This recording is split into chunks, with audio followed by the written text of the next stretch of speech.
Baik teman-teman, kita akan masuk ke cabang yang kedua dari filsafat, yaitu epistemologi.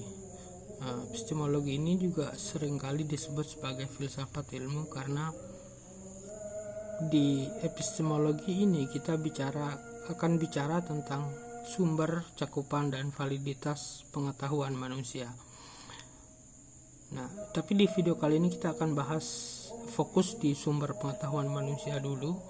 Untuk cakupan dan validitas nanti mungkin akan lebih jauh kita bahas di teori-teori kebenaran, karena contohnya bisa lebih konkret di sana.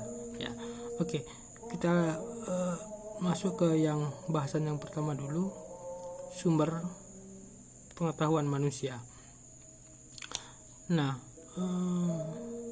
mungkin banyak dari teman-teman yang tidak menyadari bahwa pengetahuan manusia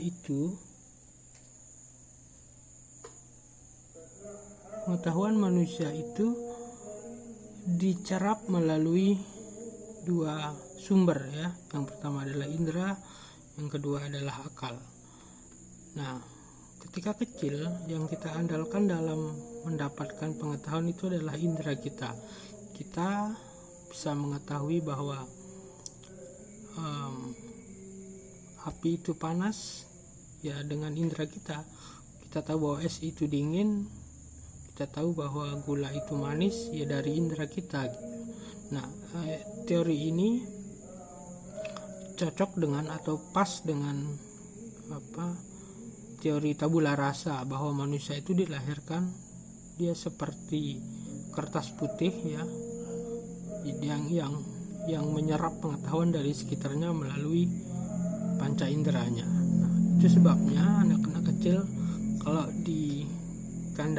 kalau dikasih tahu sama orang yang lebih dewasa suka ngeyel, karena mereka masih mengandalkan indera mereka, gitu ya. Ketika kalian misalnya pulang dari suatu tempat kemudian dikejar oleh adiknya kalian bilang, "Udah usah kesini dulu dek, knalpotnya masih panas." Mereka tidak akan percaya. Kenapa? Karena yang mereka andalkan adalah panca indera mereka. Setelah ketika dia misalnya tidak sengaja menyentuh knalpotnya, dia baru sadar bahwa oh, ternyata knalpot itu panas, gitu ya.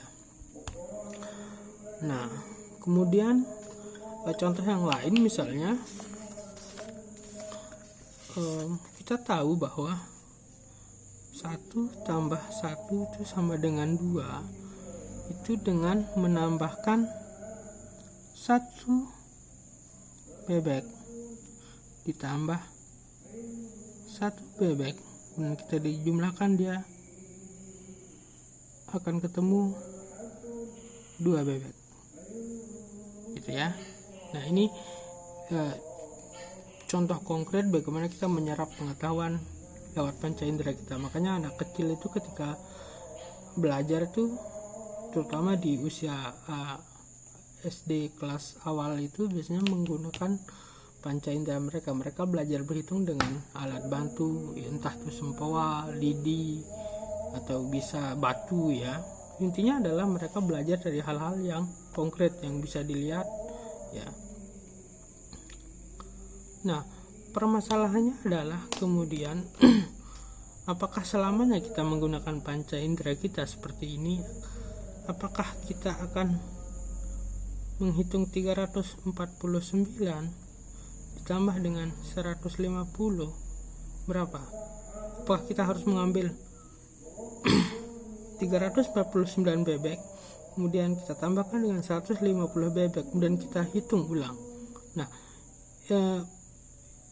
pada tahap selanjutnya, ketika kita menyerap pengetahuan melalui panca indera kita, kita menemukan ada logika matematika di situ, bahwa untuk menemukan hasil penjumlahan ini kita tidak harus melakukan seperti pada kelas 1 SD, tapi kita menggunakan logika matematika di situ, ya. 349 tambah 150 maka akan ketemu 499. Ya, ini kita sudah menggunakan akal kita di sini. Kita sudah menggunakan logika matematis di sini. Nah, mengetahui bahwa sumber pengetahuan manusia itu ada dua, ya, ini penting terutama dalam pendidikan. Untuk teman-teman yang di kelas filsafat pendidikan mungkin akan menemukan masalah bahwa ternyata anak kelas 1 SD itu seharusnya mereka belajar itu menggunakan panca indera mereka gitu, tidak menggunakan logika berpikir yang kompleks gitu ya.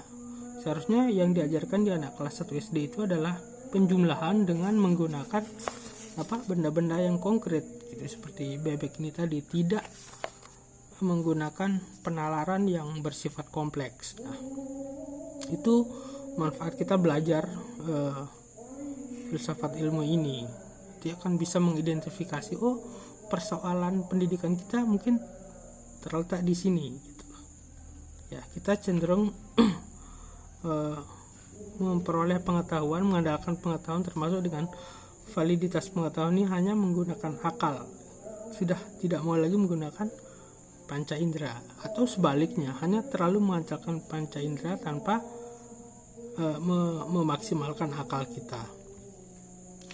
Nah, kemudian kaitannya dengan ontologi. Kalau di ontologi tadi ada pertentangan antara mana yang realitas sejati dan rohani, maka di epistemologi juga ada turunannya, ya, ada turunannya. Nah, kalau paham materialisme tadi, turunannya di epistemologi itu disebut dengan empirisisme. Paham ini menyatakan bahwa sumber pengetahuan manusia yang sejati itu adalah panca indera, jasmani, materi gitu ya. Sementara sisi sebaliknya, idealisme ini ada turunnya yang disebut dengan rasionalisme, bahwa sumber pengetahuan manusia itu adalah rasio atau akal ini tadi ya.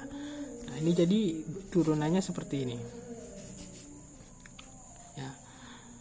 Nah, ini akan berfungsi nanti bagaimana kita mengidentifikasi sumber pengetahuan manusia yang benar itu ketika terjadi pertentangan antara indera dan akal kita ya.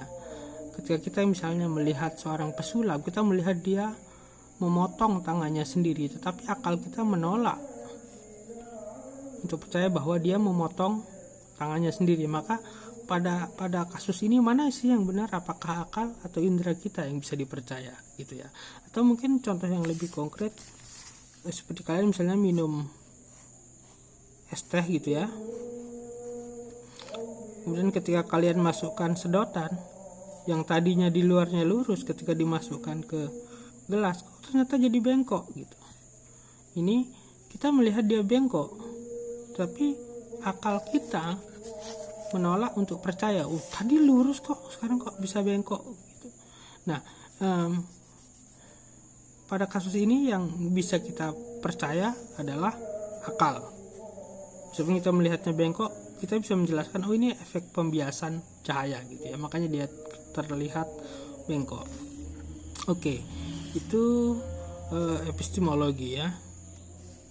Jadi kalian sekarang bisa memaksimalkan panca indera kalian untuk menangkap pengetahuan. Setelah melalui panca indera, kalian bisa menggunakan data yang kalian cerap dari panca indera ini kemudian diolah oleh akal. Nah, di pertentangan antara empirisisme dan rasionalisme dalam menentukan sumber pengetahuan yang valid itu adalah didamaikan di kemudian hari oleh apa yang disebut dengan kritisisme ya, bahwa pengetahuan itu tidak hanya ditangkap dari indera saja tetapi juga diolah dengan akal. Maka sumber pengetahuan yang benar menurut paham kritisisme adalah gabungan antara indera dan akal kita. Oke, itu ya untuk epistemologi. Kemudian selanjutnya kita akan masuk ke cabang yang ketiga, yaitu